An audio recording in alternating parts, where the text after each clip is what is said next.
श्री स्वामी समर्थ. स्वागत आहे तुमचं माझ्या यूट्यूब चॅनलवरती. आजचा दिवस तुम्हाला खूप छान सुखाचा समाधानाचा जाऊ देत, हीच मी स्वामींच्या चरणी प्रार्थना करते आणि आजच्या या नवीन व्हिडिओला सुरुवात करते. आषाढ अमावस्या ही चातुर्मासातील पहिली अमावस्या असं मानलं जातं. श्रावण महिन्याला सुरुवात होण्याच्या आदल्या दिवशी ही अमावस्या येते. या अमावस्येला दीपपूजनाला अधिक महत्त्व प्राप्त झालं असून ते भाग्यकारक मानलं गेलं आहे. या दिवशी स्नान, दान आणि पूजाविधीचे वेगळे महत्त्व आहे. यावर्षी आषाढ अमावस्या आज दिनांक 4 ऑगस्ट रविवार रोजी साजरी केली जाणार आहे. यालाच आपण दीप अमावस्या किंवा दिव्यांची पहाट असंही म्हणतो. या दिवशी घरात दिवे लावले जातात, रांगोळी काढून पूजा केली जाते. या पूजेमध्ये पिठाचा दिवा लावला जातो. धार्मिक मान्यतेनुसार पूर्वज अमावस्येच्या दिवशी पृथ्वीवरती येतात, जेणेकरून त्यांच्या वंशजांना समाधान मिळावं. अशा परिस्थितीत जेव्हा ते परततात तेव्हा त्यांच्या मार्गावर अंधार होऊ नये म्हणून दिवे लावले जातात, जेणेकरून परतताना त्यांचा मार्ग दिव्यांच्या प्रकाशाने उजळून निघावा. यामुळे अमावस्येच्या दिवशी पितरांसाठी दिवे दान केल्याने ते प्रसन्न होतात अशी मान्यता आहे. यासोबतच घरामध्ये असलेली नकारात्मकता, दुःख, दारिद्र्य संपूर्णपणे नष्ट व्हावं यासाठी काही विशेष उपाय देखील केले जातात. तर असाच एक उपाय मी आजच्या व्हिडिओमध्ये शेअर करणार आहे. या उपायामध्ये आज रविवारी आलेल्या आषाढ अमावस्येच्या दिवशी तुम्हाला संध्याकाळी घरातून ही एक वस्तू बाहेर फेकायची आहे. ही वस्तू घरातून बाहेर फेकल्यामुळे तुमच्या आयुष्यात असलेलं दुःख, दारिद्र्य संपूर्णपणे नष्ट होऊन तुमच्या घराची, मुलांची, पतीची भरभरून अशी प्रगती होईल. तर हा उपाय कशा प्रकारे करायचा याविषयीची संपूर्ण माहिती जाणून घ्यायची असेल तर व्हिडिओ स्किप न करता शेवटपर्यंत बघा. चॅनलवर पहिल्यांदा आला असाल तर नक्कीच सबस्क्राईब करा आणि असेच नवनवीन माहितीपूर्ण व्हिडिओ बघण्यासाठी बेल आयकॉनलाही क्लिक करा. त्यामुळे जेव्हाही मी नवीन व्हिडिओ अपलोड करेल तेव्हा त्याचं नोटिफिकेशन सर्वात आधी तुम्हाला मिळेल आणि तुम्ही एक पण व्हिडिओ मिस करणार नाही. सगळ्यात आधी आपण जाणून घेऊयात की हा जो उपाय आपल्याला आज करायचा आहे तो नेमका कशासाठी करायचा आहे. तर पहा, आपल्या घरामध्ये खूप नकारात्मकता असते. नकारात्मकता ही घरामध्ये असलेल्या वास्तुदोषामुळे असू शकते. आता घराची पाडापाड करून आपण वास्तुदोष दूर तर नाही करू शकत, पण जेही छोटे मोठे उपाय आपण करतो त्यामुळे घरामध्ये असलेले वास्तुदोष आपल्या मार्गामध्ये अडथळे आणत नाहीत. आपले जे अडलेली कामं असतात ती मार्गी लागतात. बरेचदा काय होतं की आपण ज्याही नवीन कामाची सुरुवात करतो त्यामध्ये आपल्याला सतत अपयशाचा सामना करावा लागतो किंवा आपण खूप कष्ट करतो, मेहनत करतो, तरी देखील आपल्या कष्टाला, मेहनतीला म्हणावं तसं यश मिळत नाही, आपली प्रगती होत नाही. घरामध्ये आलेला पैसा फार काळ टिकत नाही. यानं त्या कारणाने तो खर्च होऊन जातो आणि महिना अखेरीस तुमच्या घरामध्ये पैशाची चणचण ही कायम राहते. कर्जबाजारीपणा वाढलेला आहे किंवा घरामध्ये आजारपणं वाढलेली आहेत. लहान मुलं असतील तर ती छोट्या छोट्या गोष्टीवरून म्हणजे थोडासा सीझन बदलला की ते आजारी पडतात किंवा मोठी मुलं असतील तर त्यांना अनेक अडचणींचा सामना करावा लागतो. जसं की अभ्यासामध्ये त्यांचं मन लागत नाही, ते हट्टीपणा करतात किंवा घरातल्यांचं ऐकत नाही, उलटून बोलतात.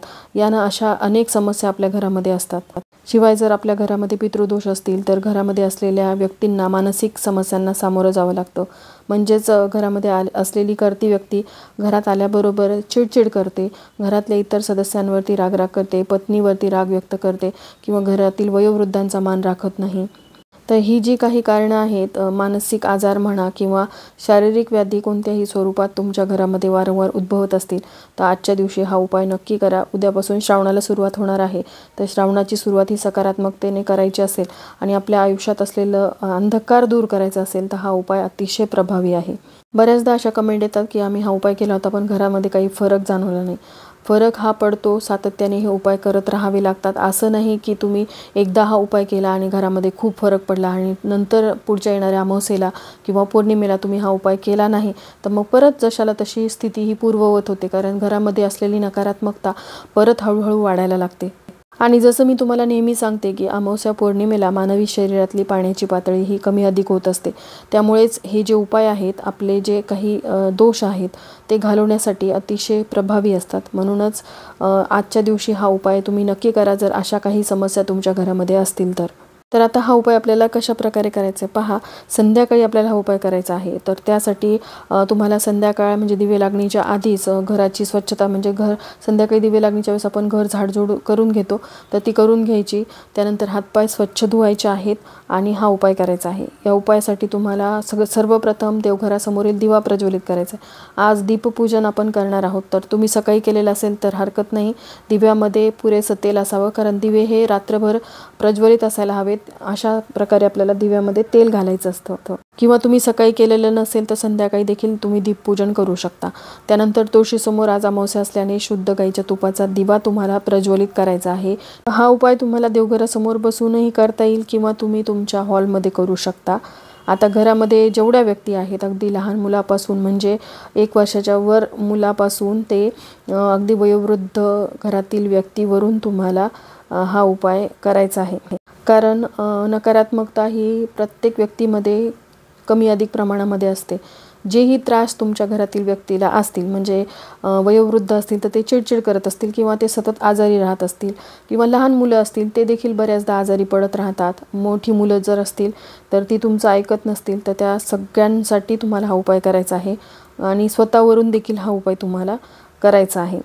कारण आपल्या घरातील करती व्यक्ती असेल किंवा करती स्त्री असेल, तिची देखील बऱ्याचदा कामामुळे म्हणा किंवा घरातील इतर अडचणीमुळे म्हणा चिडचिड होत असते। तर ज्याही ह्या मानसिक समस्या आहेत, कारण घरामध्ये आपल्या लक्ष्मी स्थिर असावी असं वाटत असेल तर घरामध्ये सुख, शांती आणि समाधान असायला हवं। हा उपाय कुटुंबातील सर्व सदस्यांसाठी करायचा आहे। त्यासाठी तुम्हाला एक आसन टाकायचं आहे आणि सांगितल्याप्रमाणे तुम्ही देवघरासमोरही हा उपाय करू शकता किंवा तुम्ही तुमच्या हॉलमध्ये करू शकता। पहिल्या व्यक्तीला बसवल्यानंतर तुम्हाला त्या व्यक्तीचं तोंड दक्षिणेकडे होणार नाही अशा पद्धतीने आसनावरती बसवायचं आहे। त्यानंतर तुम्हाला जी वस्तू घ्यायची आहे ती म्हणजे पिवळी मोहरी।